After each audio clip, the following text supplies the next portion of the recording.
Ich habe hier The Crew 2 von Ubisoft auf meinem relativ in die Jahre gekommenen LG V30. Und was es an Hard- und Software dafür braucht, um ein AAA-Game wie The Crew 2 auf einem Smartphone darzustellen, das zeige ich euch jetzt.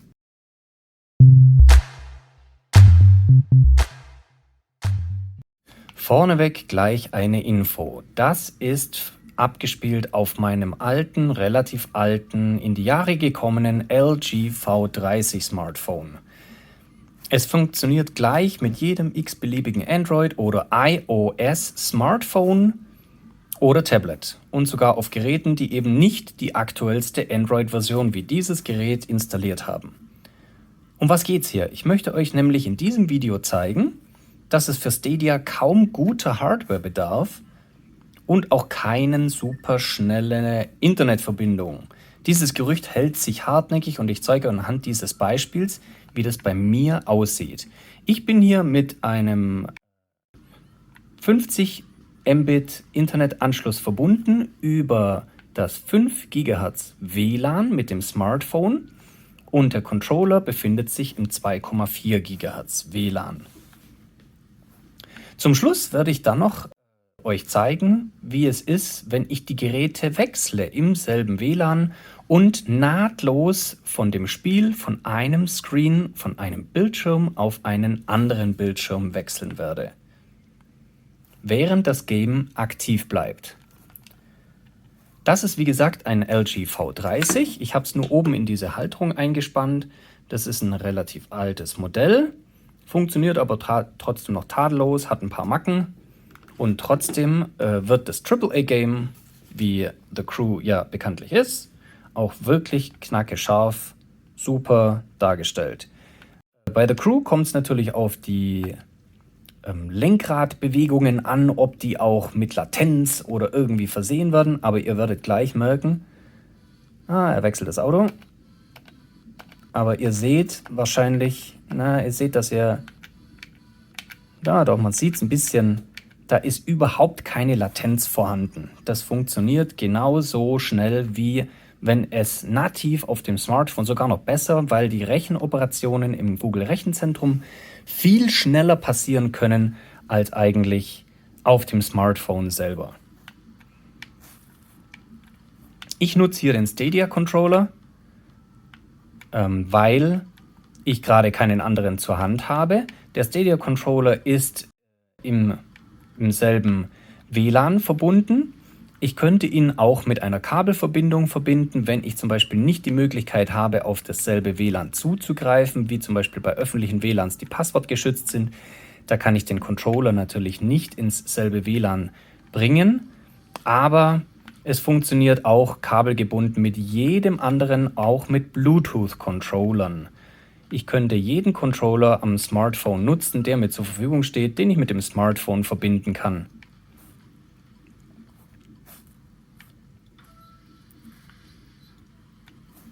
Hopsa. Ja, welche Erfahrungen habe ich sonst eigentlich immer gemacht?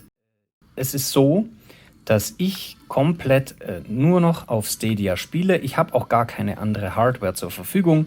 Mein PC würde dieses Spiel nicht annähernd darstellen können, weil ich einfach keine Grafikkarte habe. Ich habe auch keine vor zu kaufen. Ich habe auch vor, keine Konsole mir anzuschaffen. Das kann ich mir komplett sparen, indem ich über die Cloud spiele.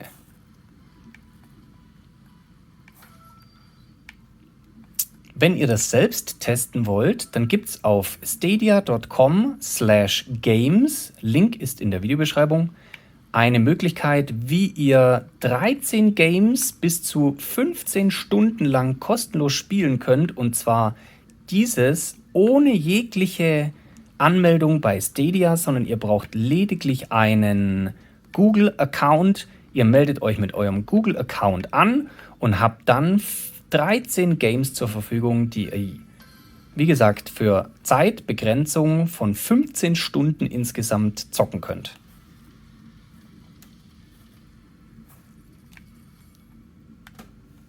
Ich werde euch gleich noch zeigen, wie man zwischen Controllern und Screens wechselt, aber davor wollte ich euch noch fragen, ob euch das Video bis hierhin gefallen hat. Wenn ja, dann lasst mir einen Daumen hoch da.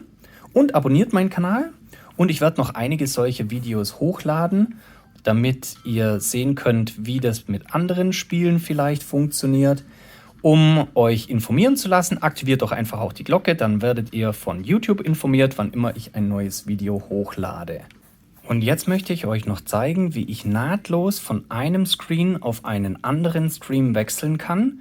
Ich habe meinen Chromecast Ultra bereits an und ich kann hier am Chromecast Ultra, der jetzt mit dem Controller verbunden ist, direkt das Spiel starten. Ihr habt gerade gesehen, hier auf dem Screen ist das Spiel noch aktiv und gleich wird der Screen gewechselt von diesem auf diesen.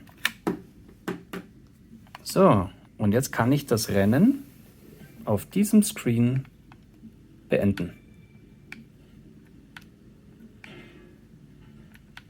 Das funktioniert auch hin und zurück und wieder mit anderen Screens. Das heißt, wenn ich mal von einem Gerät auf ein anderes wechseln muss, zum Beispiel weil der TV belegt wird durch die Nachrichten abends oder durch Seifenopern, wie das bei mir abends oft der Fall ist, dann kann ich direkt aufs Smartphone wechseln, nehme das Spiel mit und meine Mitspieler oder auch meine Crew hat bisher noch nie etwas davon bemerkt, wenn ich es denen nicht gesagt habe.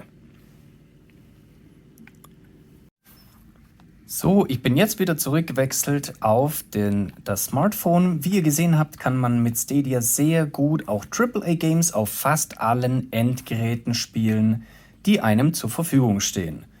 Für mich hat sich gezeigt, dass ich dadurch mir sparen kann, eine Konsole oder einen teuren PC anzuschaffen und mich um nichts weiter kümmern muss.